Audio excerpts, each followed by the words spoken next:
Seconds in. What's up, everybody? We're here live on Word of Mouth. Let's get right frickin' into it. We're here. Hey. We are here with Anna from Last Call Baking. Good morning. Good morning. It's me. Good What's morning. going on? It's 2:14, and it's the morning time. Oh my here God. on... It's always the morning for me. Anna, as we just told you, we have wanted you to come on this podcast for so long. Crazy. So long. And we are so stoked to have you here. I'm so Welcome. excited to be here. Yeah, thank you guys. This is wild. Yeah. First podcast. Let's go. Put it in the books. Come on. You've been on TV before. I have. But you've Yes. never been on a podcast. No, You've never this is been my first. online before. They tell me I have a voice for podcast, face for TV. So I see. I'm finally getting into this. Now you can do both. No, I can do both. I well, can say I've done both. Yeah. If you're on Spotify or YouTube, you can see the face. That's all you crazy want. to me. Yeah. That's so cool. Yeah. It is. It's actually way easier than you think it is too. To if just you're out film. there, if you're out there and you're like, I kind of want to do a podcast, it's pretty freaking easy to do. Really easy. That's part of why Yeah. we're doing it. Get a haunted house Yeah. across from an ice cream shop. Yep. Yep. Lure Don't people dox in us. Don't dox with us. whiskey, Lure people in with yummy drinks. with nice beverages. Yes. Set Say this nice up. things to them. Yeah, and then suddenly you're on a podcast. Oh man, hey, we're really excited. As we just told you, and as we'll remind the listeners every episode, we love celebrating what's going on in Birmingham, and yeah, you are one of the coolest things going on in That's so Birmingham. nice. That's so crazy. I've had many yummy pastries at your bakery. Thank you. And I love that. So just, I guess if you wanted to tell the listeners who you are, why you're here, how would you do that? That's a really good question. Every day that I wake up, it feels like a joke. I don't know why I'm here, and I'm shocked that anything is still happening. But, That is by This- far I have- the listen, best thing you we've Best answer I've ever gotten. you ever bit too hard? Not bite, but you bit it too hard. 100%. And then suddenly you're here. Yeah. So I have no idea. In my head, I'm still like 15 with a backpack on. At kinda Chelsea High confused. School. At Chelsea High School, kind of confused. But no, now I own a bakery Yep. in Birmingham, Alabama. Yep. Something that I think about a lot on this podcast, this is going to be I also listened to this podcast a lot this past week because I drove. Hello. Frick, I guarantee Hold this it. is Jacob McClendon ruining this podcast. Bring him on. No, that wasn't me. I was going to say. That was your That's very rude. laptop. Oh, that was me. Anyway, sorry. Uh-oh. But Sorry, one thing guys. that I've realized on this podcast is every single time someone introduces themselves, Yeah. I go on a random tangent. So here's my random tangent. Oh. It is that we talk about Birmingham High School a good bit on this podcast. And I think it's funny whenever Yes. all the people that aren't from here and don't live here, Like they're me. probably just like, what the heck does that even mean, that random Chelsea comment? It Yeah. says a lot about us, though. Like, if you're from a small southern Mm-hmm. town, especially in like Alabama, Mississippi, or Georgia, and somebody goes, "What high school were you from?" and you tell Right. them, they usually have an aunt Right. that graduated. My cousin Yep. was the, quarterback and then in became the math teacher. 2005. Yeah. Yeah. And you probably know him. And I probably do. Yeah. And then it's like the most outlandish, like there's no way you would know him, but then you actually and then somehow I do. do. And then Yeah. I do. We were actually neighbors. Right. But to send a resume, Yeah. Oh, yeah. I can you send a resume. are... Yeah. Hannah Willis. Uh-huh. That's me. Got a resume. I grew up in Chelsea, Alabama. And then End of resume. and I'm done. That's how it feels. No, and then I went to Samford for college. Go My to dad- What did you study? Go Bulldogs. The way that Samford does, I love Samford, but I'm going to say it's weird. Yep. What kind of Sanford person are you? Right, You know what I that's mean? The one that should not have been there. The one that should not have stayed but did. I have a bachelor's of science Okay. Okay. because they don't have a BFA, but my major is in fine art. But they don't have cool. bachelor of fine art. They have bachelor of science, and then you get to choose what that is. So Right. I chose fine art. So I painted. Cool. I painted. Yeah. Huh. Yeah. I'm trying to remember her name right now, but I had a friend who is a fine art major that was close to your age, and she worked at Golden Age for a second before she Wait. moved out of Birmingham. Wait, I literally know everybody who was fine art and worked at Golden Age, and What- I'm sure she was beautiful. Was her name Emily? I'm trying to remember her no name. clue. No, I feel Frickin' so A. bad if she Dang, I hope she listens to this. Hey, if if she can't- watches. I'm so sorry. Dang, she was I like can't a. remember Do you know? either. I can't. I'm What thinking. No, she You're at graduated Golden before you Age. got there. What? No. I guess she would have been a year Was below this you. the girl that James OG. was talking to for a little while? Yes. Oh, we're Yeah. talking. Are we gossiping? Oh gosh, sorry, James.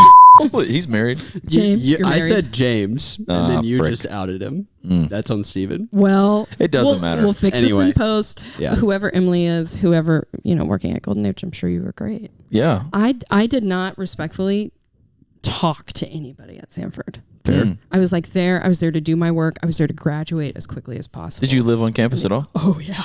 Okay. Oh yeah. Well, you know the rule. Do you guys know the rule? You surely know the rule. We know the rule. You cannot move off of Samford's campus unless you're 21 or married. Right. So you got freaking married. I did. This may be too much to learn. No, I got married when I was 19. Actually. Whoa. Actually got divorced when I was 22.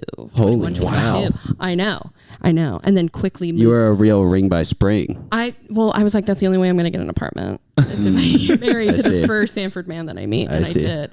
Wow. Got divorced and then quickly moved to Japan Wow. on like a whim. Wow. Okay, a so good when, a whim. second That's a ago good whim. before Yeah. before we got on, you said all these are not cafes, Yeah, yeah, bakeries yeah. that Yeah, you yeah. visited in Japan. It was because you lived there. It's because I lived there. Well, I was there. I mean, yeah, I was alive while I was there. Okay. I was there on a visitor's visa, which only lasts 90 days. So it was Oh. a short stint. Okay. It was Short whim. 3 months is still But enough. it's still a to- long time. Yeah, I lived in Panama City Beach for 3 months one time. And I remember that like the back of my dude. hand. I would not be kind able of to the remember same that. thing. I'd be gone. I'd be in the waves. You wouldn't find me. But you're in Japan. What part? Yeah, I lived. Or all over?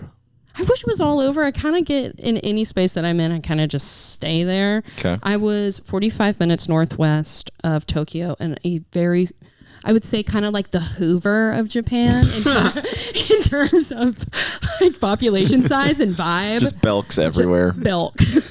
I think they had a Kmart though. But anyways, Wow. it was called Osaka Saitama, not Osaka, which I believe is south. I don't know. Sure.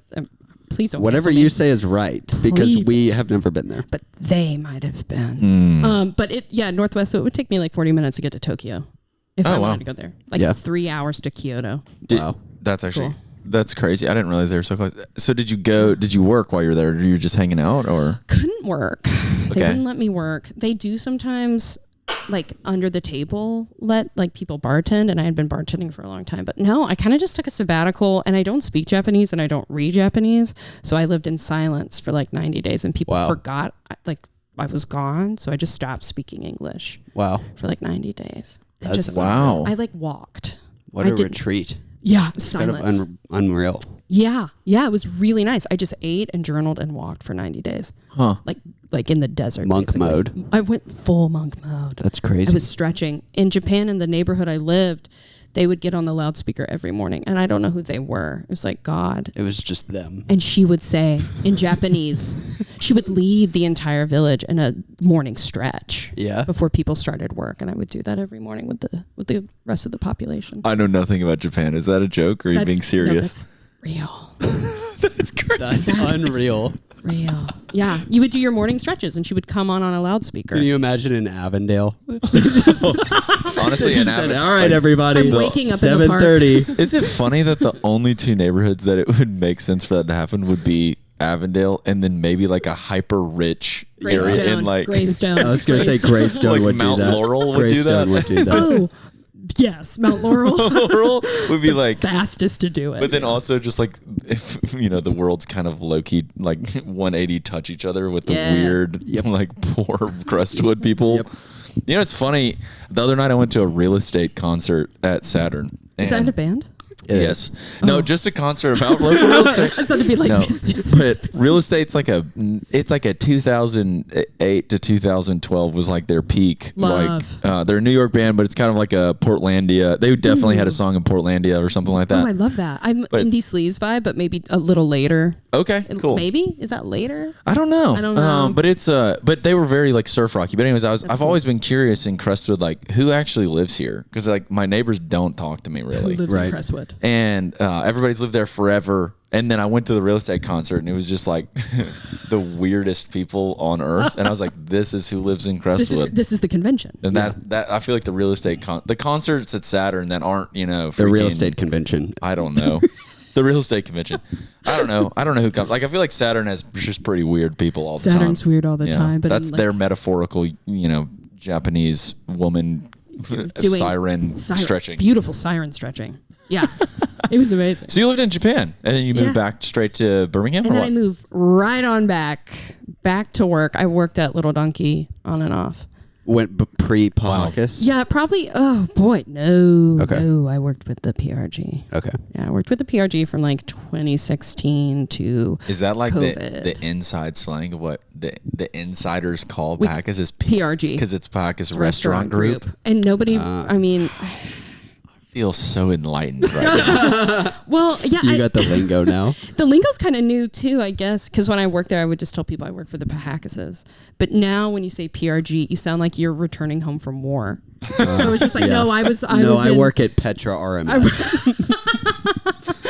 I work at Morgan Stanley. It is the same. Yeah. It is the same. But yeah, when I tell people I was in unit PRG, they're like, oh, I see you. Yeah. So I just came back and worked at like Little Donkey. I was allowed to work one day at Rodney Scott's and then I quit. And then I worked. You got all the potato salad you could eat, and you're like, I'm actually good. Literally said, I'm full. I said, guys, thank you. Fiend. I'm full. Fiend. Wow. I'm full. Fiend. All right, so you worked at Little Donkey. Yeah, I worked at Little Donkey. Any reason there, or just that was the only place hiring, or did you want to work in? Well, when I was coming up, and you guys may have the same vibe, in 2015, when I was in college and needed a job, I was like, Little Donkey's cool.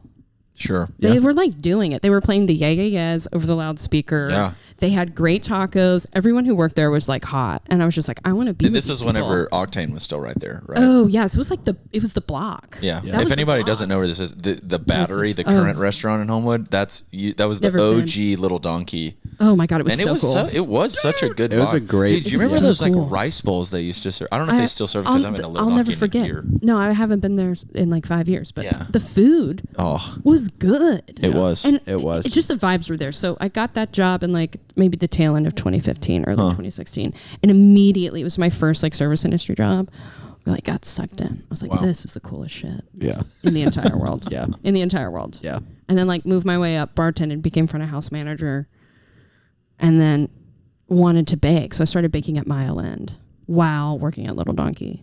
So I would like wake up at 3 a.m., Wow. bake off bread for Mile End, and then take a 2-hour nap and then go bartend until like 11 p.m. Holy cow. Okay, for those that don't know Grind. who Mile End is. Yeah, Mile End was and is, from what I understand, and I don't want to mess this up, but it is a bakery. It's a Jewish bakery concept from Canada Okay. that I believe has a location as well in New York, and then PRG, I think, kind of just like franchised it down to Birmingham. It was open across from Railroad Park with brisket, bagels, latkes, the whole thing. And it was really the only kind of like Jewish, like front Jewish thing we had. Sure. Yeah. So I was just like, yeah, get me in there. Yeah. Let's go. Huh. They had matzo ball soup and the matzo ball slapped. But they closed pretty quick. Yeah, they I were mean, open like- for maybe 2 years. This is where Hero is now, right? Correct. Yeah. Hero immediately went into that I was space. going to say, I had never even heard of it. That was my brother's favorite restaurant in Oh, Birmingham wait, for the really? 1 year, I think, For the that it was 1 open. year. They had the sparkling wine, amazing. And we would do like Shabbat dinner, so we would get like people set Oh, up for cool. Shabbat. That's it so was cool. The people who worked there, who like managed it and really believed in it, did a lot for the community that I don't think a lot of other restaurants Yeah. That's so fascinating. do for the Jewish community. So it's cool. The PRG. The PRG of it all is really the undercurrent that Right. is haunting. They brought in a Jewish concept They brought in a Jewish restaurant in Railroad Park. in Railroad It's Park. like just Mountain Brook. I mean, It's right there. It's right there. But no, I it's- feel like you would have killed there. yeah, it would have killed. It would have killed anywhere that wasn't across from Railroad Park. Dude, I mean, honestly, Hero, I don't know. Hero is similar to Little Donkey, where I don't know exactly how I feel about it now. But back in the day, whenever it opened, it was like, that was a It's like- freaking cool spot. Well, and I will and say, it still didn't do that well. I don't know. I don't want to be assassinated. Okay. Will Drake is a madman in the kitchen. Yeah. He is brilliant in the kitchen. This is the Hero guy. This is the Hero Donuts guy. Will Drake. He is top on the list for me to top people on to the get list here. When I started at Little Donkey, he was working on the Hero Donuts concept out of the Little Donkey kitchen. Okay. Oh. And I remember eating his donuts for the first time. He Yeah. was pulling them out of the fry at Little Donkey and meeting him. And he was like, to me, the quintessential pastry bakery chef that I wanted to be so bad, and he's so nice. And I was just like, oh, this is who I'm going to be when I grow up. Is he a Birmingham guy? He's a Birmingham guy. Yeah. Really? I think so. Kyle Carpenter, is that his name? Kyle freaking Carpenter. He was doing some photography stuff for him the other day. Oh, Sweet. See, he's amazing. And one of our bakers at Last Call now did like the OG Hero Donut pop-ups with Will Drake. Wow. So Wow. I kind of owe a lot of my inspiration of what DIY looks like to Will Drake. Yeah. Do you know Kyle Carpenter just did an ambient album for Redeemer for Lent? Hunky Kitty? Oh. Oh. Is that Hunky Kitty? Is Kyle Carpenter Hunky? No, that's not Hunky Kitty. Can we like remove that from the Hunky Kitty does freaking cool Who stuff is though. that? I forgot his name. I've This is never the heard of guy him. that has the His name is super Kyle. funny bumper stickers. Oh, that guy. I have one on Yeah. my car that says I am hopelessly attracted to Shelley Duvall. Which is true. Rest in peace. But he had those. I was just like, yes. If somebody Seems calm. made super funny Kay Ivy merch, I would buy that. It's just her playing the trumpet. I want a cartoon of her high stepping like really high. I'm thinking about that. Like, I am hopelessly attracted to Kay Ivy. I would 100% put that. I'm gonna do that. 10,000%. That should be Wom's first merch. KIV be my mom. Wait, last call. Can you imagine last call approved by Kay Ivy? Oh yeah, I only eat KIV's Or honestly, cookies. disapproved by Kay Ivy. would be She's still so mad at perfect. us. This woman ate my Kay children. Ivy hates the pastry scene in Birmingham. Dude, people would flock more than Oh they do now. my gosh, you would sell We- out immediately. Immediately. Yeah, we'll have to work on that. Okay, this is another. Speaking of pastry merch, pastry merch. shop merch. Have you ever heard of Courage Bagels in Los Angeles? Los Angeles? Mm-hmm. No. Okay, they have they just put out merch and it just says, I think like growing and knowing, and then just says Courage Bagels. Wait, that's beautiful. I love it. That's I saw it last amazing. week on Instagram. On the Ever heard of gram. that place? Slang. Slay. Slang. Anyways, so you're back in Birmingham. You're working at Little Donkey. Oh, yeah, You yeah, meet yeah. Will Drake. I meet Will Drake. I'm like, this is amazing. You're working for the PRG. I'm in the PRG. I'm there. I'm there for a long time. I have community there. Mm-hmm. I mean, also, shout out a lot of the kind of the coolest Birmingham chefs that we have now came from PRG. Yeah. Jose Medina, who just got nominated and is a finalist for He got James a- Beard. Jose is? For which one? Jose is nominated, and he like made it. He's like going to Chicago. He is in the top 5. Like cocktail mixology. Oh, okay, so it's for Adios. I think it's just for him. Cool. I mean, of course for Adios, but I think it's like Jose. Wow. That's He's actually gonna- insane. No, it's crazy. So like I was coming in at the tail end of like the Jose era. But Okay. like seeing He him, also did Salute, right? he's Is he involved in Adios, some. Salute, and There's like a Unos Tacos. there's like the Or, thing. maybe not Unos. I don't remember the name of it. The one that at freaking Pizzits. The one of the Pizzits, it slaps. Mm-hmm. But Did you ever Yeah. think about opening up a shop in the Pizzits? You had to, right? You were a human being in 2015. I in was a Birmingham. human being in 2015, and I went to the Pizzits to go to like Piper and Leaf or something. And I remember being like, You're like, I'm getting Jay's wings. Who am I I was getting? getting Jay's wings. What do you do? I'm getting Ellie's Jerusalem. Dude, I just want to go ahead and it was so good. Rest in peace. we need to talk It's about. still down 280. I don't know if you knew that. They have a location down With the pearl 280. couscous, they still got the couscous. Yeah, Yeah. I'll be there. So Tucker Vines Love. loves Jay's wings. I just want to call him out for Hey that Tucker. right now. Hey Tuck. Jay's wings. They have Cajun ranch fries that I would inject into my veins. They are so good. And that's hard to do. You order on Joy. I'm saying that's hard to do. That's hard to It's do. hard to inject fries into your veins. That's hard to do. He does it. Give me a day. But to do that right, like I have had so many Cajun fries scenarios that I've been like, this is just wet. Yeah. Gross. Yeah. This sucks. So to do that Soggy right, fries. it's just wet. You don't fry the fries long enough. It has to remain crunch. Jay Wings, shout out. Okay, so all right, so there's a lot of great people. Freaking Little Donkey and the PRG movement. We have Jose, who's We have Jose. which if no one's been to Salud yet, it's a You're- taco place yeah. in downtown. It's unbelievable. If you haven't been, you're an idiot. Jose is like a homie. He's also homies with Kellen, so we definitely could get him on. He's Yeah, awesome. we should get come him. on. He's an amazing man. Yet again, an inspiration. Dude, I talked to him. I was like, whenever I went to Salud for the soft opening thing, It's actually crazy. At this point, I was not on Instagram, and I was like at Prevail. Good. And oh my gosh, what's the guy's name that runs Prevail? I can't remember his name right now. But anyways, Andrew.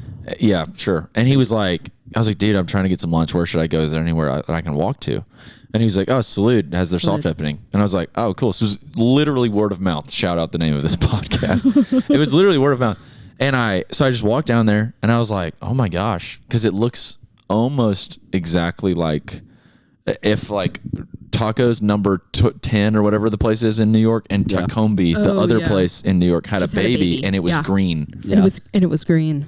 I was like, this is crazy how we have a spot like this in downtown. And I told him that, and he was like, dude, that's literally where we got so much of our inspiration from. They're incredible. Like, let's go. They are just absolutely incredible. So Tacos number 10, I think. Isn't that what it's called? I think so. It might be number 12. The one that was I think that's right. But it's funny in New York, like in like the, it was like in Queens or the Bronx or something, there were so many tacos places. It was just like Tacos number 1, Tacos number 2, Tacos, and for whatever reason, this number was just one. way better than all the other ones. There's always the one. We have that on Green Springs. We have that pop up. We do. Tacos done Tachos number 2. Where's the first? We don't know. The number 2 put him on a big. Number 2 said we're here to stay. Okay, so anyways, Jose, shout out you, and then all right, let's go back to your storyline here. Oh yeah. Okay, so I'm working there. The 2020 happens. So you worked there from 2015 until 2020. Yeah. 5 years. Probably 4 to 5. It was probably tail end of. It's probably beginning of 2016 because it feels. Wow. Like that's right. Yeah. So 2020 happens, and I'm like hanging on. Just like this, because I'm sure you all know, the service industry was so heavily impacted, especially in Alabama. Yep. It was everywhere. People were dying in New York. People were dying everywhere. And in Birmingham, we were just really confused. Yep. Yeah. People were selling cocktail mixes out of their bars. God bless. Yep. Shout out Queens Park. Like it just was, you're doing the best you can. So like I was like, losing hours, but I was also forced to go in to run a restaurant in Homewood, Alabama with no mask protocols. And I couldn't say no because it had been 5 years. Right. So I was like, oh shit, Crazy. what am I going to do? So I bit the bullet and I was just like, I don't think I want to be in this position because ethically there was just so many things that I had to ask myself. And I realized my ethics didn't fit what was happening naturally in the state of Alabama. So I quit. And it was one of the saddest things I've ever done. Yeah. Was quitting. And I was like, I'm done. So I took a breath. I took a breath. You went to Japan for 90 days. For 90 days. They let me back in. I don't know why they let me back in. But I took a breath. About 4 days later, a friend of a friend was just like, you should just come bake at Urban Standard. So I was like, oh, yeah, wow. I'll just come bake at Urban Standard. The pastry chef had quit. I didn't realize that I would be filling the shoes of like maybe a group of bakers. So it was just me baking off for the pandemic Urban Standard. And that lasted like 2 months. It was great. I worked on my own schedule. I created the entire menu. It was it was sick. And everyone there was so cool. And then I walk into work one day. They were like, Tom, the owner, was just like, everyone sit down. I was like, so cool. And he was like, today is our last day. Whoa. I was like, what? He was just like, we're officially closing. I was just like, I just got here. Hang on. I said, hold it, buddy. This is the only thing I have. Dude. And he shut it down and he moved back to Poland. So, he's Polish. Awesome. What? Yeah, he had to go take care of his parents because guess what? COVID. Bummer. So, Urban Standard closed. I think if we keep talking about 2020 anymore, I'm literally going to have a PTSD attack. I know. I'm shriveling I know. inside. I literally will have to go get tested. Going to have to go get swabbed. We're going to get COVID from just talking about this. So then what? Yeah. So I kind of had, yet again, I had been through so much change at that point. It was just so much. I had lost my apartment because I couldn't afford it. RIP. Yeah. So I moved in with my sister, God bless, in Mountain Brook behind, in Redmont Gardens, behind Continental. Yeah. Let's freaking go. I was in Redmont Gardens and I was 23. Wow. Yep. Yeah, I was just like, this is the place for me. Yep. So I lived with my sister. And then that sweet pandemic cash started rolling in because I lost my job.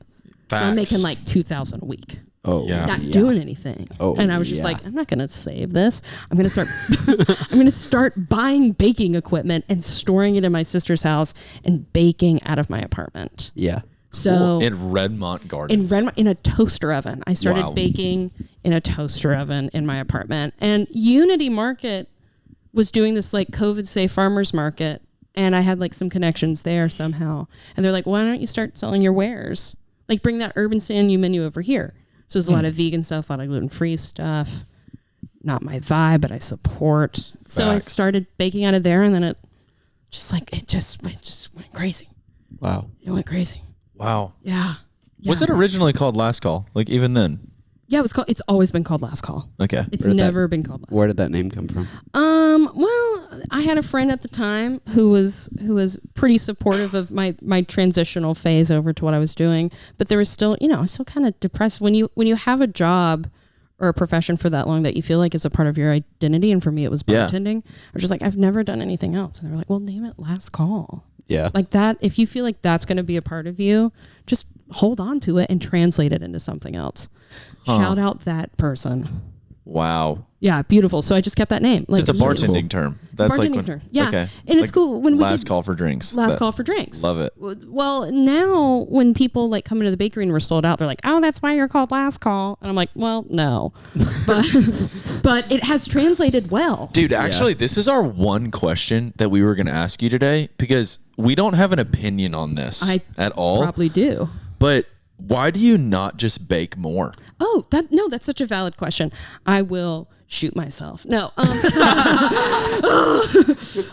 So, when I started looking for spaces for Last Call, in my head, it was just going to be a wholesale bakery. Oh, okay. That would kind of do a little retail on the side. Maybe we would just open on weekends. When we originally opened the bakery, we were only open on Saturday and Sunday. Yeah, I remember because that, we were just doing wholesale. Sure. We had like 10 coffee shops. So when I was looking for a space, I was like, well, it doesn't need to be big because nobody's going to be there. Right. It's just a kitchen. It's just a kitchen. I see. When we designed it, it was just supposed to operate for 2 days, and that did not work.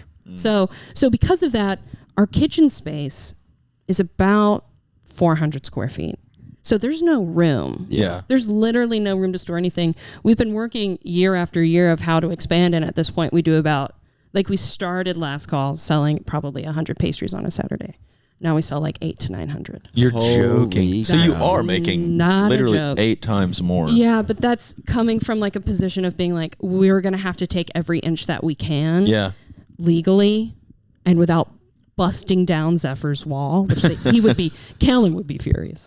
Kellen, shout out, would be furious. But yeah, at this point, we're constantly pushing the limits. Those limits also take financial stuff. So to make more croissants, I have to buy another fridge, which is like $4,000. Yeah. So it's always about taking a little bit more.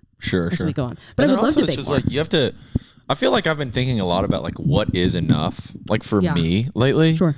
Of because the demand, if you're doing quality stuff, the demand will always be there on you. Yeah.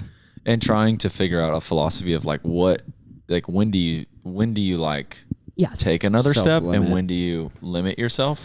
Yes. Because I think that there's this fascinating thing in America. We're going to get a little philosophical here of optimization is just the standard. And it's why is this so?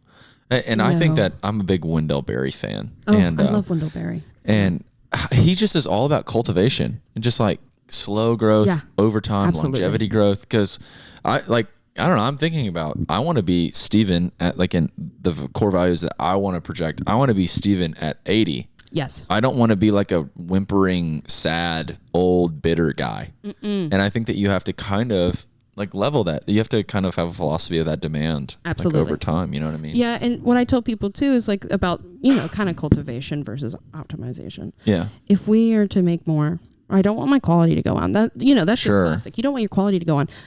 The people working at a local business also deserve a quality of life. Yeah. So if we were trying to optimize people's times, they're going to lose sleep. They're going to lose time with their family. They're going to lose all of the stuff. We all will. And then we're going to close. Yeah. Yeah. So if we can cultivate a space of life first and then labor, we will be more successful. Yeah. And it'll just be success it'll just be better. Everything better. will be better. The food will be better. Yeah. The vibes will be better. Huh. Okay, now that we're at Last Call, I think it'd be pretty fun to geek out a little bit over because I feel some people that are going to listen to this are literally going to be I kind of want to open up a pastry. How did she do it? Like, Also, like, we want to. What was the process of getting the space? yeah. Like, what is like quite literally? You're out of your sister's apartment, Yes. out of a toaster oven, Wow. which is insane. Weed eater alert. Hold it. He is beautiful. Who is this man? I don't know if I've ever seen someone wear one of those hats in a working context. There's legit a cowboy hat on a That's person. a cowboy. Yes. Isn't it? That's not just like on a bachelor trip in Austin. Yeah. Matthew McConaughey lost that hat in an airport and he picked it up. I'm not gonna lie. That's not, crazy. Not to hate, but this dude's edging. He's like edging. a freaking like pine straw This dude's area. edging right Yeah, now. there's like there are no weeds. There are no weeds. Gosh. And you know what? I'm glad he's here. Hey, he's doing the thing. All right. Anyways. Oh yeah, how to get the space. Mm-hmm. Holy bejesus. Let me tell you this. Getting a space when you have no money is so hard. That seems like not easy. No, it's so hard. Especially in downtown, because like I feel like if you go out to East Birmingham or West Birmingham, they'll get you a space. When no, they don't. They will. But you want to be cool. Sure. And You want to be cool. I want to be with everybody else, and I don't want to be left out. But when I was like trying to get a space, because I knew like this thing's growing, and we had so many, like before we had a space, had so many wholesale accounts that were starting to balloon out of my mind. I was just like, all right, we actually have to do this now. Like there's no joke. I have contracts. We have to. Yeah. We literally have to do this. Toaster ovens can only bake so many croissants. Like 4 toaster ovens and they don't get that hot. So we I started applying for bank loans, and I was going into like banks in like 2021, and they were like, so what's your job? And I was like, well, I bake. They're like, well, where do you bake? I was like, out of my apartment. And they were like, how much money do you make a year? I was like, probably $18,000 a year. And they're like, what's your credit score? I was just like, I can't talk What's about that? that. I was like, you literally, I can't say it out loud. I went to Japan for 90 days. I have no money and no score. And these bankers would be like, yeah, we're not giving you anything. I was like, but I'll take $500,000 and I'll pay it back. And you can put any interest rate on it. You can put 26, you can put 38, you can do 50 and I'll pay it. But they didn't care. But the people who do care, shout out SBA loans, small business associations. Yes. I got linked up with an amazing man named Samuel Kellett. He's amazing. Oh, Birmingham guy. Birmingham guy, Samuel Kellett, was just like, let's talk. We want this to happen. And I had my Sick. business plan, and I was just like, Jimmy Trong has told me this space is right here, and we're going to do it. And then they did it. And Oh, then so Jimmy was your plug for the space. Jimmy was absolutely my plug for the space. You didn't talk to what's her name? Amanda. Amanda. Yeah, you didn't talk to Amanda first. Talk to Jimmy first, Amanda second, Okay. with Kyle Tyree. Shout out Shout out. Loper and Tyree. Yeah, my landlords. Amazing. I am so interested. What was like the vibe of the SBA loan guy? Like, was he just like stoked on Birmingham, or Yes. did you still have to like prove to him, like what was that like? So Samuel's really cool because I think we're kind of like comrades in terms of age. Okay. We see eye to eye in that way. With the SBA, it's still kind of like a government vibe. So you still have to do, it took me probably 9 months to a year to successfully fill out the bulk of paperwork. Wow. Holy cow. And I had also an SBA officer coach. I hired somebody to coach me through the process. It's Sheesh. not that Samuel or anybody in the SBA is making it different or difficult than any other loan. It's just what it is. You're getting a very small interest rate. My interest rate was like 8%. Wow. I know. Thank you, Samuel. And but he was like a cheerleader. He was like, I want you to get this so bad because Yeah. I believe in what you're doing. Cool. Yeah. He's like, but you are going to have to go through the hoops that everybody else does. So I went through those hoops and I smiled really big and they gave me a loan. I feel like, anyone who's just like a normal person would be like, oh yeah, last call's for sure gonna kill it. Like, give her the money. Yeah. But then when you're like a government person, Absolutely. you're like I remember one time. Who the hell is that? I think I've talked about this on the podcast. I can't remember. But Stan Hoagland, the mayor of Gardnerville, Alabama, Stan. gets a call from someone down over here in Birmingham. And they say, hey, we're a Mexican restaurant. We want to open up in Birmingham. And then he's like, we already have 3 Mexican restaurants. Don't worry about it. Oh. Call me some other day. Not today. And then he calls his daughter, Chrissy. And he says, yeah, there's some restaurant called Taco Mama that wants to open up a space in in Gardendale. It's a Mexican restaurant. Can you believe another Mexican restaurant wants to open? And then Chrissy call them back immediately and tell them you will give them whatever they want. That's amazing. And that's how that works. Yeah. That's how that works. And I feel like that's just like the prime example of like, sometimes like political geezers, political people that don't necessarily aren't like into the scene. Like they have no reason to know. Yeah. So no, of course they wouldn't know. Yeah. And old heads at banks don't know who I am. If they did. And I walk in and they go, not this one. You said I'm Hannah. I'm Hannah Willis. I'm Hannah Willis. Hello. Don't you know what I've done? I have 4 toaster ovens filled. I've built this off the back of my 4 toaster ovens. I got evicted 6 months ago. And I'm here now. Yeah. Yeah. No. Shoot on out. That's actually crazy. It's crazy. Okay, so you opened up. When did you open up in? I don't know. Is there a name for that development that everyone is in? Yeah. So yes, it's called the bandsaw building. The bandsaw building. Okay. We have a big bandsaw in the back. Yep. It is. You know her. You can climb on it. Sometimes people put rubber duckies in it. Yep. But it Love is a it. big bandsaw, and we kept it. Is that what's in the courtyard? That's what that is. what that is. That's a bandsaw. I've never known that. How about that? I know. The bandsaw building. I love her. So when did you open up in the bandsaw building? I'm trying to remember what year that was. It was November 20. No. Oh my God. 22. Well, 23? I'm trying to think of the exact date. I think it's November 16th, 2022. Yeah, because I went to June on my wedding day, and that was in 2022. And in that July. was the first thing to open in that building. Did you open up before or after June? Oh, after, like 8 months after. Yeah. Oh, 7 okay. months Yeah, so after. it's probably November. Yeah. Yeah. It's They definitely opened November. up in June of 22. June of They did. 22. And good for them. Yeah. Shout out. That's really cool. Okay, so first day. Oh, was there God. still a part of you the night before your first day where you're like, or is anyone going to show up? Oh, absolutely. No. Oh, absolutely. We had like, how do I explain this? We had successful pop-ups like at Saturn Okay.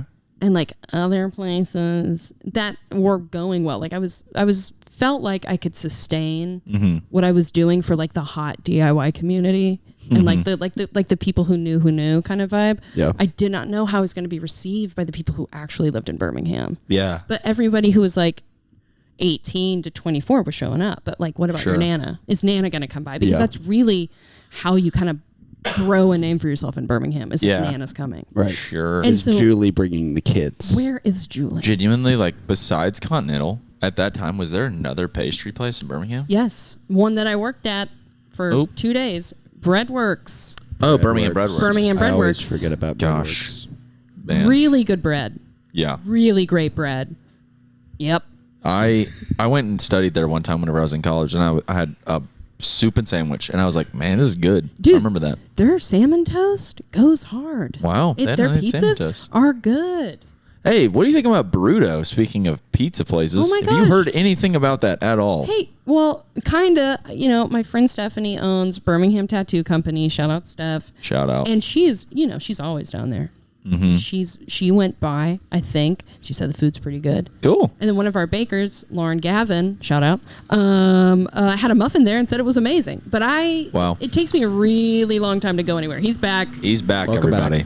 Goodness Oh, gracious. wait. No, this Different is a different guy. man, New different one? hat. This Different guy's going hat. to the beach later. Whoa, He is. he's going He's with probably you going guys, to be isn't he? around for a while. He's getting in the Yeah. car. Yeah. But that's awesome. Yeah, I didn't know that was coming at all. I feel like usually the marketing, it's like it's really hard to not be aware of a new business that's opening up in Yeah. Birmingham because they talk so much. They talk so much. And Burrito was We like talk so much. straight up open.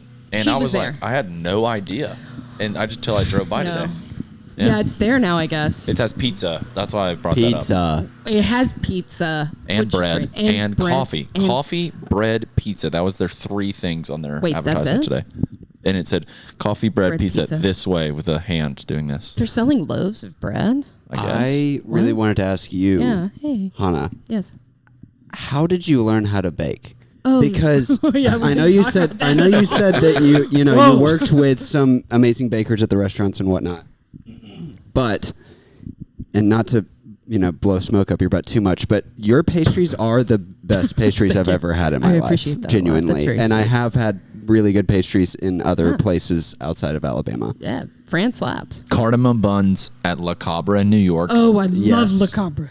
is tied for first with That stuff's that freaking morning roll or whatever it's The morning called. bun. Goodness gracious. But I mean, your croissants, your cinnamon rolls, like, holy cow. I don't know what I did.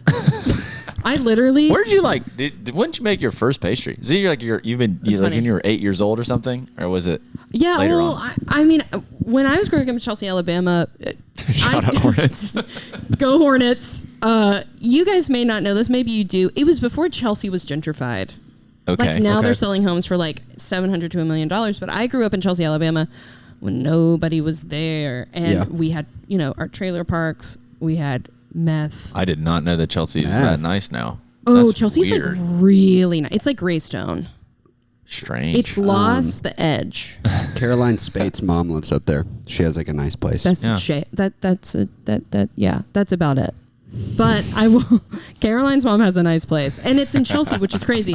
But I was up there, and there was nothing to do, so we just started baking. My mom would let me go rogue in the kitchen, so I was making like eclairs when I was like 13 because there was nothing else to do. There was no parks. I was going to say, I channeled that energy into video games, so I think baking was a better use of that. Love. I became a world-class kicker for Gardendale. Oh, see, this is amazing. My Everyone has their competition own was passion. 4 other dudes, and I dudes. didn't get the starting spot. If y'all are wondering, that was the end of the story. But some people don't do that. Some people are like, especially in Chelsea, it's like some people don't do that. Boys in sports. It's boys in sports and hunting, and that it is like just. I mean, And it's fishing. classic. And fishing. It's classic Alabama stuff, but I had respectfully, if my parents are going to listen, I had different parents. My parents are not from Alabama. Well, my mom grew up in Alabama, but she moved out. They're like liberals. They don't want, they're painters. Liberals. Where's They're your dad liberal medias. They are the agenda. Where's your dad from? My dad's he was born in New York, but grew up in the Caribbean. What? Yeah. That's Where? crazy. St. John, USVI. The Whoa. Caribbean. We still go there to visit That my is grandparents. crazy. Juan Why did they Island. live there? Just to, Dude, be out. we're going to have to do a part 2 because the lore on my family tree is nuts.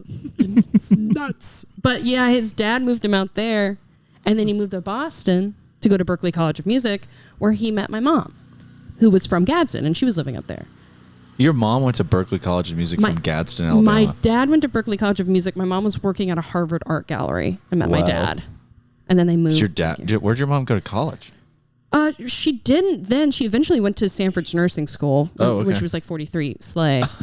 Beast. Shout out strong women. And Come on. come on. Your dad went to Berkeley and then moved to Birmingham. can I dox him like what he does? I'm so you fascinated. can dox my dad. You can dox my dad. How did he end up at Beeson? Passion, I guess. Did he go to seminary after Berkeley? No, he went to he got a job at Beeson as like archival audio tech, which he still does. Wow. He has like archived every sermon that has been given in the divinity school for over 30 years, probably 30 years. Fascinating. Rob is wild. Wow. And now he got his master's while he was working at Beeson Divinity. Fascinating. I know. Robert, I want to have you on if you're listening. Get him on. buddy. He's there. Yeah. He's Doctor. He has a Dr. lot Rob. to say. Dr. Rob. Give him like 3 more months. It's Dr. Rob. Wow. 3 more. We got to have you on in 3 months so we can Rob. call Talk you about Doctor. Doc Rob. Yeah. Doc Rob. New Cool. name unlocked. Wow. So you started learning pastries when you were you started baking like really young. Teaching myself from like the joy of cooking. Like my mom had cookbooks. I was rifling through those things constantly. I loved looking at the photos. I was just like, this is beautiful. And because yet again, I'm living in Chelsea, Alabama, I'm like, where do people eat food like this? I felt so, enclosed in that space. Yeah. And I was just like, where's the rest of the world? Because I'm not seeing it. So I would just try to cook it. Yeah. So I did that for a really long time and knew I wanted to be around food. And while I was at Samford, I really thought about going to Institute Culinary of America. Mm-hmm. And that just didn't work out. I was like, I'm just going to stay here. Sure. So then I was just like, I'll just work in service. And then just started teaching myself on the side. I would bake for friends. And then in 2020, Some people made sourdough, and then I taught myself how to hand laminate croissants. And I made my first croissant probably in 2021. What does hand laminate mean? Good question. So you laminate a croissant. It's an enriched dough that you fold butter into, and that's how you get those like classic layers. Sure. Some people use a machine. We use a machine now, and basically that machine is a giant rolling pin on wheels, and it just goes very fast, and it's on a conveyor belt, and it pushes the dough so it's getting flatter, so you don't have to manually push that dough out. When you hand laminate a croissant, you're manually using a rolling pin to stretch it and fold it over and over and over so you can get those layers. Yeah. It takes about 3 days if you're doing it by hand. It takes about 3 hours if you're using a machine. Oh my gosh. But I had nothing else to do. I didn't really have any jobs. Yeah. So I just taught myself how to do that in there. And the in my name house. of that is called laminating. It's called laminating. Do you think that the person that made that name knew that that's what it's called when you put plastic around a piece of paper too? See, that's funny. I've had a couple of people like online get really confused about what I do. I'm not joking. You're a professional laminator. I'm a professional laminator. And they seriously have reached out. They're like, man, I really need, they're like a teacher at Chelsea High School. They're like, I really need some workbooks. I had, like, there was an emergency with the shop like 2 years ago where our dough sheeter was down. And I was like, I need somebody who can come here and work on a laminator. Oh my gosh. And somebody was like an office tech and was like, I can be down there. I was just like, no. That's not. Wrong. I said this wrong. Wrong one. Wrong. Dough sheeter is the name It's of a it. dough sheeter. It's Wow. a sheeter. Yeah. But I called it a laminator for a long time. That is awesome. It's very silly. Wow. Okay, so this is a silly question, but I am curious. Like over time, you've been baking. You know, you started when you were 13, apparently, and now you're here. Like, you know, over a decade now. Yeah, I guess over a decade. And have you had a favorite pastry to make? Like, do you enjoy the process of making one of them the most? And then also, That's a good question. when you go to a pastry shop in Japan, Yeah. or Paris, or any of these places. Like, what do you order? Like, what's like the espresso of a? Is it a butter? Is it just a croissant? It's a butter croissant. It's every time. It's a butter croissant. Awesome. Is that what you get? Yeah, absolutely. Love it's it. a plain croissant. Cool. And then what about your favorite to make? You think? Favorite to make? I mean, the thing about the butter croissant, and I'm not going to go on too long of a tangent here, but she is like, she's giving mother. she's mommy, and you want it to be so perfect. And when you make your first croissant and it comes out of the oven and it looks like a weird snail, and you're like, I've done something really wrong. If you get that bug in you, that's like, I want this to work, and then you start doing it, that bug doesn't go away, and you just keep kind of itching for it more. So the thing about making a croissant is that it's a never-ending process. Yeah. It's a never-ending joy of figuring out who she is, why she's like this. We talk about this all day in the shop. So it's probably her. I mean, she's the mystery of baking. Fascinating. Yeah, she's So beautiful. are all other ones? Do you think that all the other ones are easier in comparison? Like you mean like, Complexity. Like, what's the most complex pastry to make? Yeah. I So mean, everybody always says the macaron. that one's fine. That I can make in my sleep. What about a quinamon? Is that what they're Can called? make it in my sleep. Those are maybe my But the favorite butter pastries. croissant. But the butter croissant is for me, the hardest and scariest thing in the world. But she seems like the most. Have you ever had she's one? not. Have you ever had one and you're like, I will never make a croissant this good? Oh, yeah. Really? There's a bakery in New Orleans called the Levy Bakery. And it's like that. It's the Levy, Yeah. you know. And I was heavily moved. There was also like tears in my eyes. Spiritually. I was like, Never the same I was again. like, I'm not doing anything right. Orleans. New Orleans. Is this place like Levy revered? Bakery. Is it like crazy popular and stuff? I think so. I think so. I think they're pretty famous. I would assume they're pretty famous. And then Yeah. I had one in Atlanta maybe a year ago, maybe 2 years ago, that I will just drive to Atlanta for at a place called Evergreen Butcher and Baker. And that croissant, they do it kind of the same way that Last Call does it, where it's a darker bake. It's like a grown up. Yeah. It's not some respectfully Edgar's looking white ass croissant. It's like a man's croissant. Right. Yes. And Evergreen did that. Where is really well. Evergreen? Is that the place by Chrome Yellow, sort of? I don't know. Oh, okay. It's in what I would consider it's like a suburb vibe. Like it's got houses everywhere and it just kind of stands out. Evergreen. It's amazing. In Atlanta. That's actually fascinating. I would have never guessed Atlanta and New Orleans would be your answers. Atlanta and New Orleans. I mean, have you had them like all over America and stuff? Are you like a traveler? Oh my God, if I had time, yeah, I would be traveling so much. If you didn't have to wake up at 3 a.m. to bake croissants. Yeah, I'd be everywhere. I've had some great ones in New York. Like, of course, like New York just has great pastries. Yeah. But I haven't really I've had them in Paris, and they were good. I've had them in Japan, and Japan really, because they care so much for detail in their food. Yeah. Really just knocks it out of the park. Yeah. But yeah, I mean, and the cool thing about the croissant as well is everybody does it differently. Yeah. It's like a standard of how you do it, but these girlies do it differently everywhere. I think it's so interesting. Whenever I've only been to Paris for one day, so that's all you need sometimes. But so I haven't been all over the place. But it was fascinating. I think I ate 3 croissants that day. Yeah. And the standard was kind of insane because I ate one straight off of like, I don't even know what the equivalent of a place like this would be, but it was like a corner store. Oh, like a bodega of Paris. Like a bodega in New York or something, but in Paris, and it was like genuinely as good as any like croissant I've had anywhere. Like I was like, what the heck? It's just a croissant. Yeah, but I feel like that's kind of like, I mean, isn't it a French word? It is. I just second guess myself. I was like, I did pretty too. I sure just got really nervous, and it's my job. I just went like, yeah, it's like, I guess that's like, I think it's that's got to be its origin. French, right? Hey guys, I think. But I feel like it has Jamie, to be look that up. fascinating that there's probably like a place in Paris with like a $90 croissant. Oh, it's Cedric Golay. Have you heard of this guy? No. Y'all go home, and when you're home at the beach, get on the sand, pull up your little phones, and just look up Cedric Golay. He's a pastry chef in Paris, and he's one of those guys. He's so handsome. Yeah. He's like 45, and he's wearing a little white t-shirt, and he's just pouring like 2,000 vanilla beans onto a pastry case, you know, and then he like starts making croissants, and it's just so beautiful. But that's like designer food. It's like designer pastries. It's like $90. Oh yeah. Yeah, you can tell he's got like 5,000 raspberries. Wow. He's got mountains of stuff. I love that. It's crazy. That's what it's like that's the top guy. It's Cedric. Wow. He's cool. Okay. Well, Harsh, do you have anything? I've been talking for a while. Come on in. I love how this is an art to you.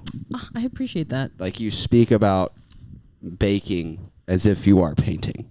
Yes. And I think that's beautiful. And I think that the people that I admire the most in whatever their fields are, I love when a barista or a baker or a chef or a business owner of any kind views their craft as art, because then there's like this higher purpose. It's right? a purpose. Right. Yeah. It's so outside of myself. But guess what? you do have to make a living. Yeah. Right. No, I know. So like there's this balance of like, you have to make money to live and to pay your employees and whatnot. That is the constitution that we live under. Yeah. Right. That's my job. I imagine this kind of just came to you. You didn't ever necessarily intend to start your own thing, unless you can correct me. No, you're so valid. And I think that's when I say like I joked too hard and now I'm a business person.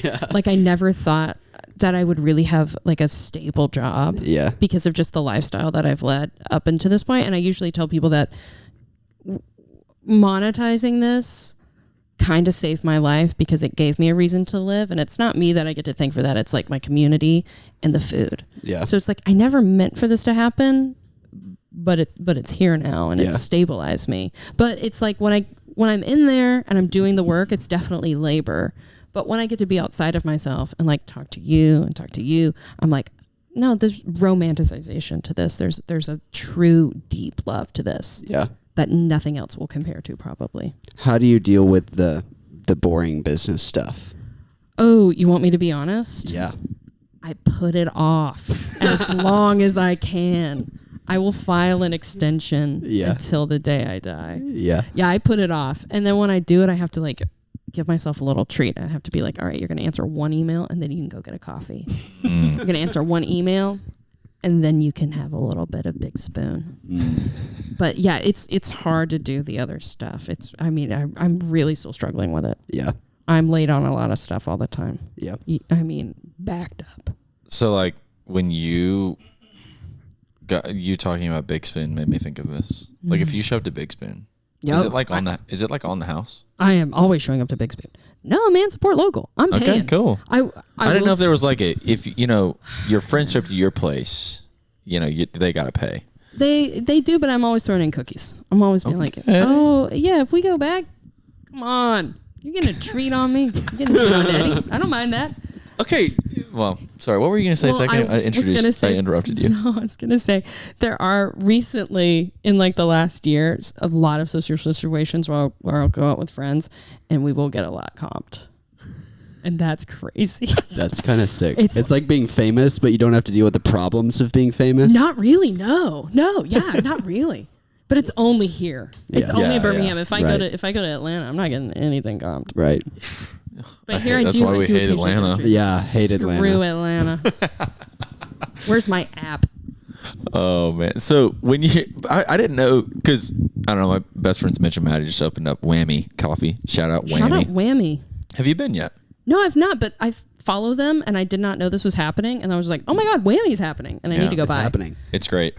I love it. This is huge. I was there this morning. So exciting. This right here. This is called a double whammy. Oh. It's Coca-Cola, espresso, and vanilla syrup. Pretty yummy. Oh my god. I'd have a heart attack. Anyways, they do that. Maddie is getting up 4 a.m. Pastries. Pastrying it up. So that's crazy. You should give her you should impart wisdom upon her. Maybe I'll go down there and be like, let's hang out. Yeah. I love doing that kind of thing. Yeah. I'm always going into places being like, can I come back there? Can I come see? Yes. Do you guys want to hang out? Yeah. No, but anyways, they just opened it up and it was like, they keep trying to give me stuff for free.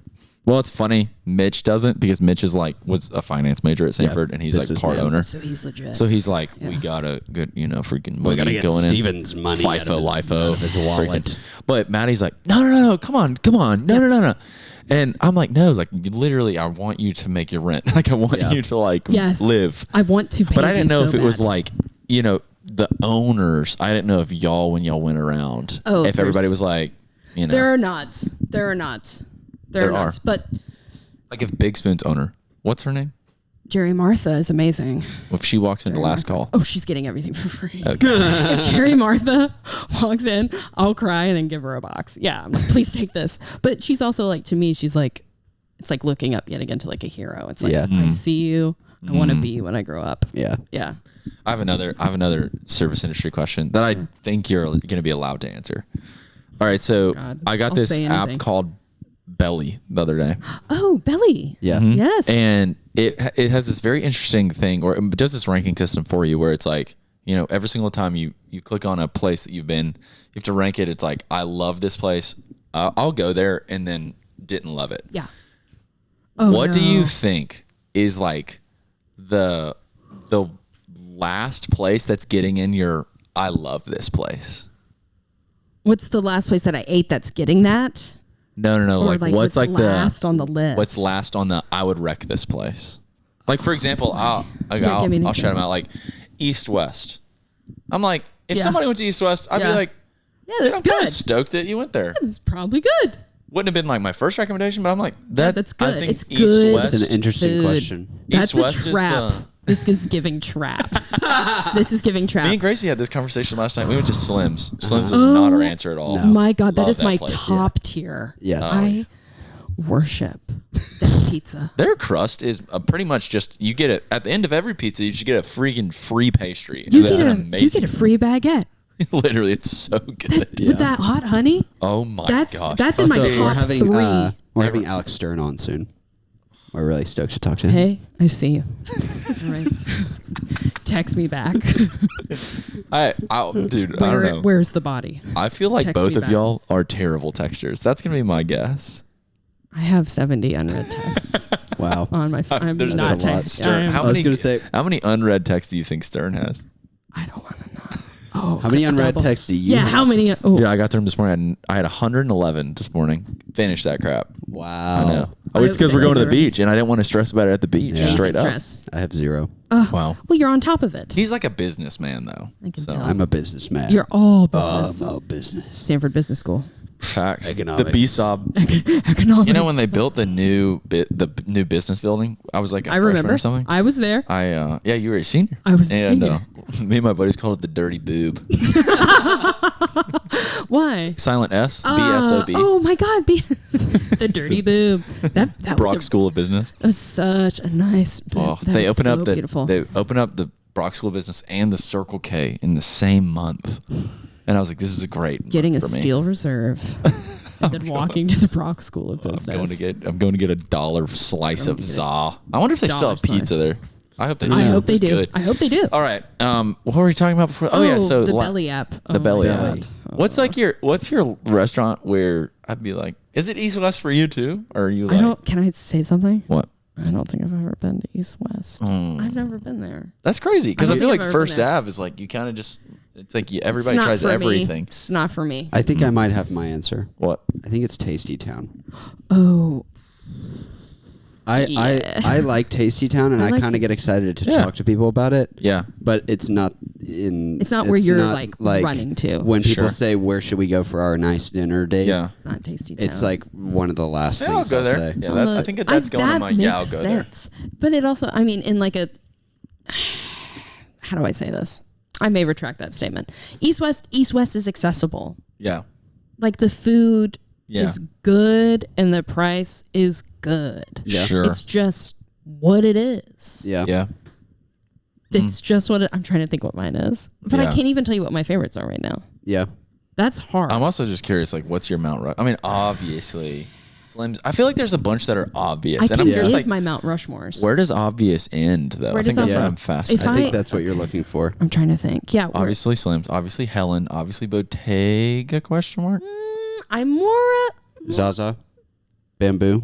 I'm a Zaza guy through and through. But we're going to follow the streamline here. Okay. I'm going to be like a, Yeah. you know. Take us there. I'm going to take, yeah. Take Come on, us. come on. Chez we're on Fon the Fon ride. is always number That one. was my. That's Okay. my number one on That's the on Belly. number one. You Oh are my Liza's God. friend for real. Oh, her hat, incredible. But I mean, sitting at that bar with like your girly pop and you've got on your hat and you've got those boiled eggs that are for decoration. I recently got into a conversation about this. They have these little boiled eggs on a wheel.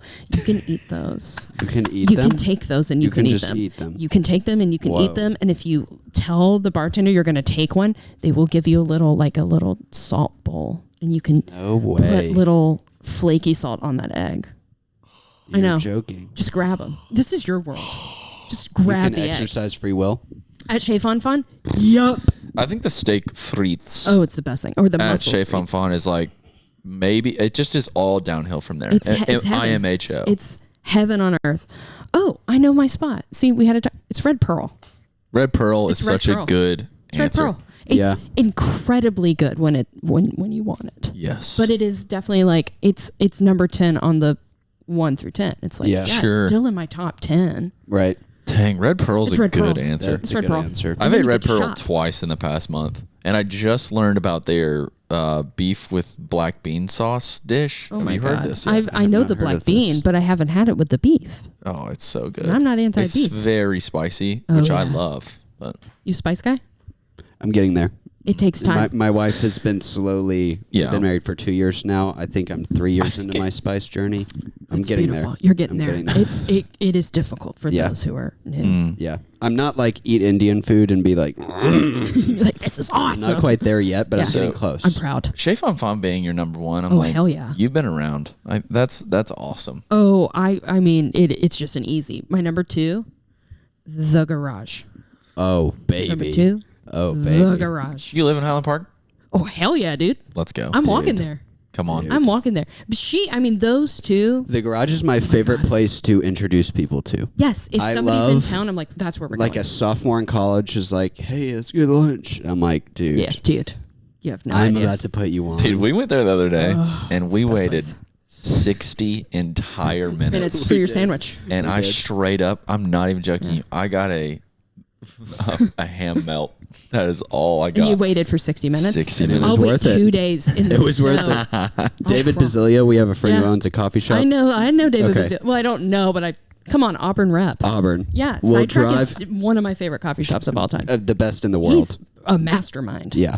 He will drive up here to go to the garage. God, that's and so then cool. go home. That's so cool. And he's the one who put us on. Oh shit, that totally tracks. Yeah. He knew before any of us. He knew. did. Because he's that cool. I spent the day with David yesterday.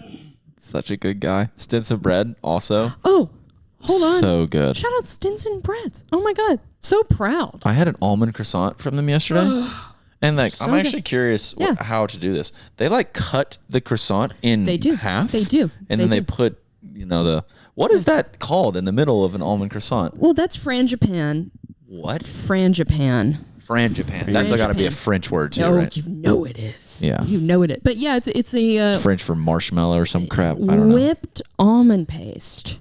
No way. Shout out almond paste. Yeah, it's just an almond paste. I mean, I genuinely would. It was a delightful. I was also starving. Yeah, because I drove down. Almond croissant in that moment is perfect. Yeah. But they also cut. What I was going to ask you is they cut it without like it looking. It didn't look deformed though. They cut. Yeah. How did they cut knife. it? That's a good knife. It's a great knife. Yeah. Must have been piping hot. Beautiful sharpened knife. Yeah. I will say, we do not do that. That scares me. Yeah. The double bake concept, that terrifies me. What is that? Basically when you bake your croissant and then you cut it and then you fill it. We fill it on the rolling process. So when the croissant dough is raw, that's when we fill it with our fillings. And then we bake it all together. Huh. Yeah, their space. Have you been to their space yet? No, I haven't been to Auburn in years. I gotta go. Oh, okay. But their space reminds me of y'all's space a lot. That's so sweet. Yeah. They're amazing. Yeah, they walk in and you have the racks to the left. Love. And then you check out on the right. This And is how then God intended. they have Snow games. where do y'all keep y'all's loaves of bread? It's on the racks to the left? We Or have no loaves. you don't sell loaves of We bread? don't sell loaves. No, they sell that's like their main thing. They have like they're a loaves. loaf rack. like literally think Trader Joe's but without the bags. Yeah. Oh, Like I the love plastic that. bags. I remember traveling to Sidetrack in 2021 for a Stinson pickup day. Yeah. Like I was doing the bread pickups, like driving down there to get their bacon fat sourdough. Because what is that? Yeah. They're nuts. Yeah. It's actually kind of crazy. So they're opening up a taco place there now. Like the They're- Stinsons are? No. In Opelika. They're opening up. So they have a pastry place. They have an amazing cafe. They're about to have a taco place. They have a wine bar. They have a vinyl shop. What's the wine bar? I don't know the name of it, but they have 2 wine bars in downtown Opelika now. Wow. They have a brewery. They're about to have a small theater that shows 1 movie per night. Okay, Sidewalk, who? Literally. And I'm like, and then they're, I am not allowed to say any details, but they're opening up a barber. Oh, Two. how weird. And I'm like, what in the world? That's Yeah. crazy. Something's popping off. Somebody's getting SBA loans. That's crazy Seriously. because Somebody's he getting- literally just makeshifted sort of a coffee shop in like a room. That's crazy. Yeah. And that's how Sidetrack started. And now Yeah. Wild. all of this is in Ariel Opelika is nowhere. lives there now too. Ariel and Yeah. David live there, and Ariel's making her. She bought her own kiln, and she's making her own Wow. stuff. Crazy. That's also, nuts. dude, this is freaking nuts about David Lane, not Yeah. David Basilia. This is. God. You ready for this? Yeah, who do you think I am? Let me grab my red Solo cup. So they're like, so he gets a call from his grandmother the other day. This is actually so random and off topic. I'm sorry if you're here for, oh no, I'm about to talk about myself for a 2nd. But David gets a call from his mom and she's like, hey, we are, I think it's his god grandfather or something like that. Okay. Or adopted grandfather. I can't remember what it was. But they were like, yeah, your grandfather's storage unit, we're clearing it out. Do you want anything? And he was like, I want all stereo equipment. We want a record set up. Call Tucker Vines right now. I know. Tucker's going to hate that Down here right he now. didn't get this call right now. But they're like, hey, what do you think about this? It is 4 Pioneer speakers still in the original box and the bill of sale from 1961 What? with a Technics record player that has like a multiple record thing. That was in storage? It was in storage, That was in storage. completely unopened. And his grandfather had it shipped. His grandfather moved or like lived in Japan. Shout out. Lived in Japan and then liked the speaker so much he got them shipped back. Never opened them. What? I was like, I didn't want to be. They were just like, we've been praying for this. God gave it to us as a gift, so I didn't want to tell them about like how expensive it was. But I was like, if you would have kept these in the box, you could have sold these for thousands of dollars. Oh, that's a down payment on a nice. And he home. had Yes. he has four of them. You could buy a house in cash in Opelika. Seriously. Which I think they're about to do anyway. Get the pet store opened in Opelika. But it's like, I literally, Wow. I walked in, we went to his house for a second. He showed it to me and I was like, can I listen to these? Like for a second. And he played it and it was like, his house has a better sound system than anywhere in Birmingham. That's crazy. Wow. Crazy. That's unreal. All these Freaking guys with deep. their listening rooms are crying right now. No. Ralph's. God. Hey, we're having that guy on. Yes. Ralph. Quad. Yeah. Is that how you say his name? No, it's Kadeem. Yes. I forgot his last name. Beautiful name. Yeah. Kellen is buddies with him. Yeah. Put us in touch. He was He the knows guy who everybody. went to Kellen's bachelor trip and was the cocktail guy at Kellen's bachelor trip. Which So is, this guy's legit. Oh, Yeah. he's This guy's legit. he knows Kellen. Kellen was going on and on Kellen's about him. legit. I'm really excited. This is huge. I'm So never you and gonna- Kellen, I imagine you and Kellen are homies now because y'all are neighbors, or do y'all hate each other? Yeah, no. The block has done something really special to I think all of us. Is we're like siblings. I always Yeah. can count That's on awesome. Kellen. I can always count on Jimmy. I can count on everybody who's there. But it is so professional to me to keep my life pretty private. Sure. And I feel like they kind of feel the same. So like we're next to each other. If we need something while we're clocked in, we're there. If I text Kellen, like, will you make sure the shop is locked? Yeah. Or if he receives, one of my packages. Sure. But other than that, yeah, I'm Dude, here that's to actually support, a but great vibe. Yeah. It's just keeping it. So cool. what Back it in the is. day, Jimmy used to be like way more intertwined in the social scene. Yeah. And nowadays, I like never see him anywhere. Yeah. Besides, like, he pops in and brings milk or pops in or brings like whatever. Yeah. That's it. The man is roasting. The man is toasting. Yeah. The man owns a home. He does. He own a owns home. a He is an home. iron. His kid is going to be a Shades Valley Mountie Oh one my day. God, that's so crazy. And you know what? Good for him. That's right. My Good for brother him. was a Get Shades you Valley some. Mountie. He went to theater academy there. My oldest brother, Seth. All right. I'm curious too. Like, what is it like to own a business as a? I mean, I'm not going to say your age, but Don't out me. Yeah. Okay. So as a young person, what is it like to own a business? Like, are you freaking like? What is your?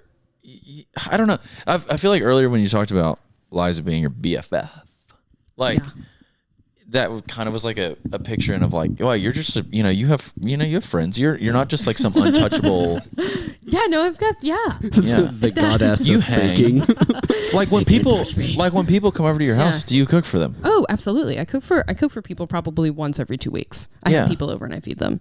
Like what? What do I do? What's What's life outside work? Is it all just like kind of recouping because you have to wake up so early the next morning, or what's it like? I think because I am still relatively young, Yeah. that I can probably run minorly successfully, as in like I am just bare minimum on 3 hours of sleep. Like last week, I worked Friday. That's one of our busiest days just in terms of production, from like 5:30 a.m. to 3 p.m. I went home, I took a 2-hour nap, and then I went out with friends to like Lafette and then Collins until 2 a.m. And then I got up at 5 a.m. So like that nasty vibe still resides a little bit in me. Dude, so like 2 a.m. Yeah, which is You're rare. going to That's bed. rare. That's rare. That happens like once in a blue moon. But there's still like, I am trying to make sure that while I deal with probably a very high stress job, that I am still active in the community. And like, Sure. you cannot maintain a business without maintaining all aspects of your life. Sure. Which means like eating well, sleeping well, hanging with the homies, keeping that stuff up. So I try to do that. Keep that stuff up. Keep that exercise. Come on, let's go. So I'm doing that. but it's hard. What's your exercise preference? I ride my bike. Okay. I ride my bike, and then I do go to the Planet Fitness. Yeah. So check me out at the Planet Fitness. Which in one? Crestline. Catch me there. I don't know. There was a plan. Oh wait, yeah, no, it's by Shangri-La. It's by Shangri-La and the Winn-Dixie. I'm Shangri-La is there. probably my last one. That Shangri-La is my number 10. She's on my down there. Me and Zion used to. Have you ever met my friend Zion? I don't know if y'all ever met each other. Zion think so. Goins. Yeah. I've heard their music. Yeah. But I don't think I've met them. Zion was my roommate, and we lived in Eastwood, like right there by, like kind of behind or like over there by Walmart in Irondale. Behind the VA. Yeah. I lived there too. You lived there? Not in the but in that neighborhood, in that area. Yeah. That's cool. But we went to Shangri-La all the time. Word. It's just so funny to me. It's like right such a there. waste of a meal, but I loved it. A waste. Yeah. She's doing her best. That's cool though. Yeah, I mean, I'm curious, like 2 a.m. going, you have to wake up 5 that's not a.m. normal. Yeah, that was not normal. Like that does happen. If that happens to me, I'm straight at panic attack central. Whenever I like know that I'm going into a day. Are you like? Yeah, you have to I know can your freaking limits. do it. Oh yeah, well I know there's a bed at the end of the tunnel. I'm like, yeah, I'm gonna go in. I know I'm gonna be kind of weird, That's kind of how I and am. I let people know I'm gonna be kind of weird. That's how I am. Like we're going into this weekend, and it's like gonna be a day trip basically to the beach and come back. You're and gonna it's be kinda weird. busy, but I'm like, I know there's a bed on Sunday. There's a bed on Sunday. There's a bed on Sunday. and that's what I tell myself is There's a eventually- bed at the end of the tunnel. I've never heard that. That's pretty good. Well, I think a lot of people probably in my profession, especially like chefs, probably think that like eventually you will go to sleep. It will be in a couple days, but that's fine.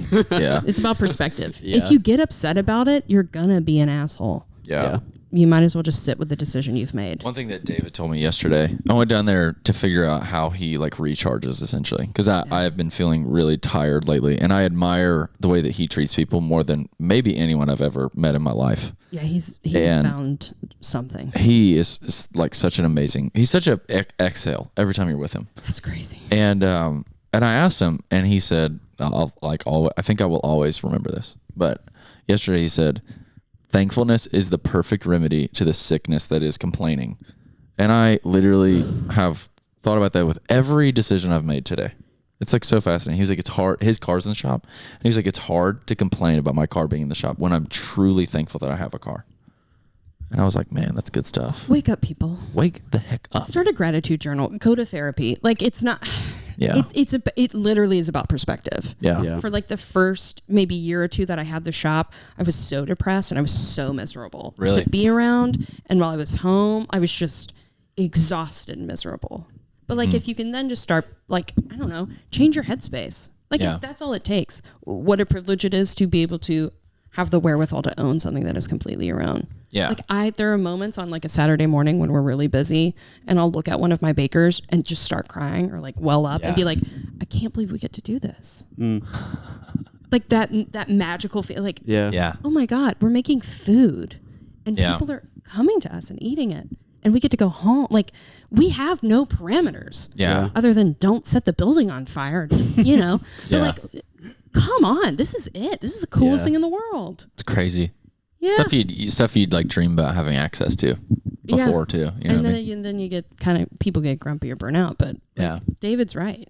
Yeah. It's about gratitude. He's also been doing it for 9 He's been doing it for a long years. time. That's crazy. I can't imagine doing that for 9 years. I don't think I've done anything for 9 years. You know, Except it's being fascinating. alive. They, like, when I talk to him, when I talk to him about it, I'm like, dude, like, how'd you do it? And he's like, he refuses to answer like simple, like, you know, interviewer questions. It's like, what's your favorite coffee? He's like, what do you mean? And I'm like, shut up, gosh. Or like, if I were to ask him like the coffee, if I were to ask him like the pastry thing, he'd be like, I don't know, man. I just love doing it. Or like something like that. Yesterday, Come on. dude, yesterday he had black and white. So, are you a coffee person? Like, are you a nerd about the coffee industry? I know how to sip All right. and I drink it and I won't complain. So I worked at a coffee shop in North Carolina called Black and White. I've talked about this several times. It's like world renowned coffee shop. Okay. Subtle flex there for you. Thank you. And so they're world renowned because they serve crazy coffees. They're like super fruity, kind of wild stuff. And he had the Future, which is the craziest coffee that Black and White has. He had the Future on drip. no way. And I was like, David, what has gotten into you? David, And you've changed. I like kind of cracked him for a second there. I got him to talk about it. I got him to nerd out about coffee because he hates it, as all the industry people do. They hate when people nerd out about stuff. It's I don't know why so that is. cringe. I don't know. Yeah, I don't know why I hate it. Like, Yeah. if it's a fellow industry person talking about food, I'm like, yeah, let's talk. Shut up. No, I like. Oh, an you like doing it with I other like industry people. somebody who's like a baker who's going to be like, I'm going to come back there. I'm like, yeah, you need to come back here. Come on, let's talk. But I don't know why it is. with other people. Yeah. It's like I'm. Because it's like, I know you love talking. You freaking do it for a living. Yeah. You must have an internal engine of love for this that's so far beyond everyone. Yeah. But, you know, if you would have come on this podcast today and I've been like, so what's your favorite What's your favorite? How many folds do you what's put in your your favorite croissant? form Locked of in. Okay, locked in. how much butter? Oh wait, I did know this. Oh, yeah. Tucker told me about this one time. You really care about your flour. What kind of I care flour about do you my get? flour. We use Sir Galahad flour, but I care about my flour. Flour's great. I care about my butter. Butter. Care about my butter. Yeah, because you get butter you don't have to refrigerate, right, or something like that. It's giving complicated. It's complicated. It is. She's complicated, but we get our butter from. Is it Irish Gold? It's New Zealand. New Zealand. We get our butter from New Zealand. You're serious? You actually import it? From New Zealand. Dang, dude, Trump's about to rip you off. Oh, he's so mad at us. Sorry, we'll definitely cut that. Yeah, you should. Don't get me started on tariffs. Happy Liberation Day. I watched a Wall Street Journal video yesterday, actually talking about all the parts for an F-150. Even though F-150 is like an American-made car, It's how over. much of it that comes from Mexico and Canada, and which weird parts about it. Anyways, we're not going to talk about that. Hannah, tell us, Yes, thank you. Keep me on track. what is the dream? Ooh. Oh, what is the dream? What is the dream? Like the big dream? Yeah. For me or Like for the business? like 15 years from now, where are you? Where is last call? What's happening? Oh, boy. Okay, hold on. Okay, hold on. You've sold it to Sold it PRG for $50 million. Listen, Nick Sr. You and I. No, that's a really good question. And that's something that I've been like focusing on a lot because I won't talk about my age.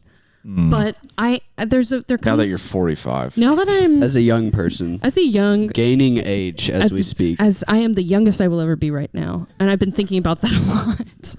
And I do own a business which takes up most of my life.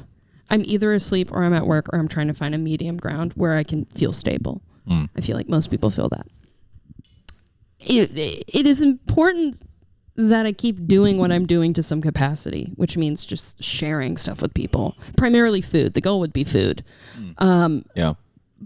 But I don't know. Last call to me feels like kind of like how we were discussing. Like there's an art to it, but for me, it almost feels like a performance. Like I'm coming out, I'm doing my piece, and that piece will eventually end, and then the next piece will begin.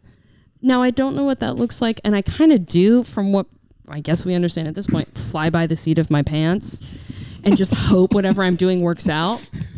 It's a great strategy, it seems. Yeah, it's worked The line so out far. the door on Saturday morning says that's a great strategy. It's worked so far. But there is a portion of me that knows that I am quite flighty and that I'm never satiated. And so... He's back. Is that This that's is a different one. That's the third hat. That is the third hat. That's the third a I think good they're one. messing with us, honestly. Get them in here. I have questions for them. But, you know, there would be... At some point, it would be nice to be fulfilling these like ethics and values that I have as a whole, but like in another place, like moving and like opening a restaurant or like, I don't know, doing dinner parties at my home that people can come to, like kind of maybe inventing what it looks Sure. like, how we gather and how we eat. And right now, the way that I'm doing that is with Last Call. But I think that kind of formula can exist outside of her. So Sure. I don't know. I go where the spirit calls me, and it's called me for this place now. But I know that I have the itch constantly to do something, not else, but like something further. And I don't know what that is. I don't know what that is. I know right now I feel secure. I feel very secure in what I'm doing.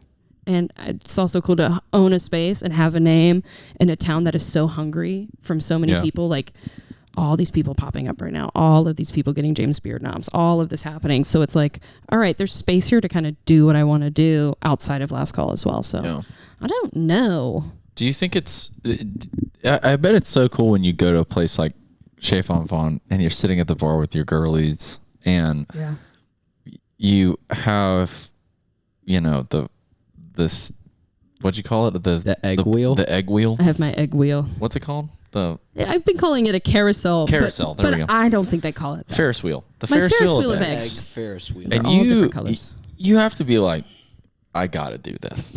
You have a space where you can actually do stuff about things. You know, that's really cool. No, it is incredibly liberating for somebody who is like maybe like has felt like they haven't fit in a lot to create their own space that is well received and be like, let's get weird. Yeah. Let's get let's kind of push the boundaries and see if people like it. If they like it, maybe they'll get it. And it seems like that works. But you just have to know how to translate it. And for me, the translating of that kind of like what's going on feeling is bread. That's the medium. I love that. You know, I was reading in Isaiah the other day. Shout out your dad. Shout out, Dad. And it was a crazy. It was like this future prophecy stuff, and it was talking about after all the new creation, new heavens, new earth. Like so, when everything is said and done, Thank God. Prophesied like what we're going to be doing, and it was a table where we're going to be drinking the finest of wines and eating the finest of bone marrows. And I was like, that's pretty crazy. How there is like access to like some holy space. Yeah. Around a table, around food, around good beverages that we have here. That like when, there's a lot of things that need to happen in order for us to do that, like fully renewed one day. That's beautiful. I think it's like this beautiful idea. I think it's crazy how they wrote that, like thousands of years ago. And we're still doing it. And wine and bone marrow are the most expensive types of food and meat. And it's what I am ordering almost, which means I'm just incredibly biblical. Yeah. I'm really locked into my roots. I think it's very fascinating though, No, I think that's incredibly beautiful. And I think that really finding like you said, holy spaces, the holiest of spaces I've ever felt has been in camaraderie with, people alike around a table. And, growing up, my parents taking me to Passover Seders and like sharing like the concept of like the scripture as well as like sharing a meal has been so heavily placed in me and how my family operates and how Jewish culture operates. Yeah. Like there's really nothing like it. It's really cool. It's beautiful. No, it's beautiful that we can reenact that and feel that to a degree. Yeah. Right now.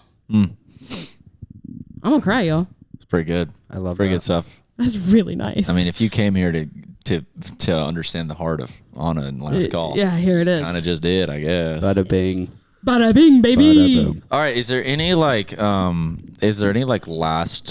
Any last calls? Any like secrets you want to share? Any like maybe any like teasers for the summer? Any like maybe menu things? I don't know. Oh my God. Let's tease a little bit. Hey.